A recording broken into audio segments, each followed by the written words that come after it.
After you look at the scientific proof, the historical proof begins to leap out at you in completely new ways.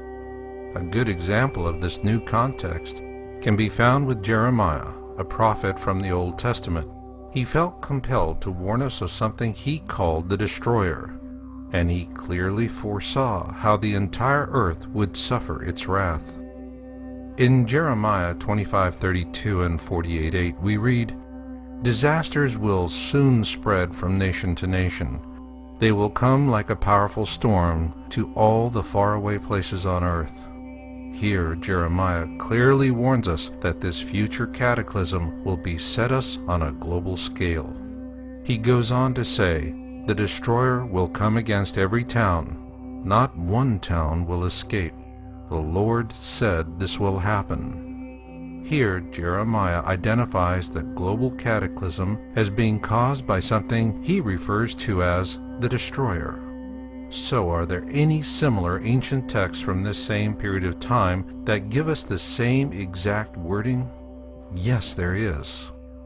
For this, we go back to the Exodus, which was as much a blessing for the Hebrews as it was a terrible curse for the Egyptians. In the aftermath of Exodus, the Egyptians had lost their faith. Their own pantheon of gods had proven impotent before the powers of the Hebrew God. Just as we felt compelled to understand why 9/11 caught us so unawares, the Egyptians needed to understand what happened to them as well. So as the Hebrews began to write the Old Testament, the Egyptians simultaneously penned a massive anthology called the Great Book.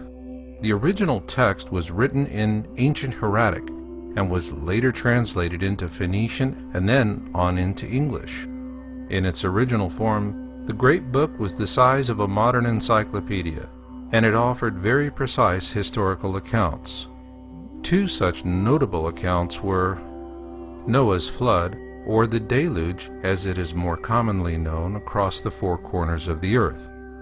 In the Egyptian account of Sesuda and Hanok, they described an ark very similar to the one built by Noah, and in much the same manner. Then there are the Egyptian accounts of the 10 plagues of Exodus. It is important to keep in mind their version was written by the vanquished, as opposed to the Old Testament account, which was written by the victorious Hebrews. There are many similarities between the two. For example, neither the Hebrews nor the Egyptians mention the actual name of the Pharaoh of Exodus. However, where they differ, and strikingly so, is in what actually caused the 10 plagues of Exodus. According to the ancient Egyptians, what caused the 10 plagues of Exodus was a massive object. They also tell us this same object caused Noah's flood and the destruction of Atlantis as well. Like the Hebrew prophet Jeremiah, they too called it the destroyer and have warned us of its return. In fact, the ancient Egyptians go to great length to warn us that Jeremiah's destroyer will return with catastrophic consequences for all of the earth and those who live upon it, and in these days. What remains of these ancient Egyptian historical accounts are contained within the first 6 books of the Qumran Bible, and they corroborate similar accounts in the Hebrew Torah, or the Old Testament as it is referred to by Christians. Scientifically accurate, these ancient Egyptian accounts read as easily as man-on-the-street TV interviews. This is why noted Planet X historian Greg Jenner says that the Qumran Bible is the Rosetta Stone of Planet X.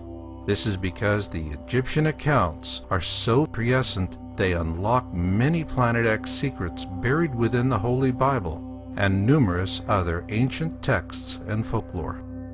Many of the harbinger signs of the destroyer's return mentioned within the Qumran Bible have already come to pass, and it is warning us that what will come will be Jeremiah's destroyer. The Qumran Bible gives us many examples of what this is going to be like, and most notable comes from the Book of Manuscripts. When blood drops upon the earth, the destroyer will appear, and mountains will open up and belch forth fire and ashes. Trees will be destroyed, and all living things engulfed. Waters will be swallowed up by the land, and seas will boil. Assuming our governments know all this, what are they doing about it? And of course, we want to know what's going to happen to us. Well, our governments have known about it for a long time, and yes, they're doing plenty about it. The question is, what are you doing about it?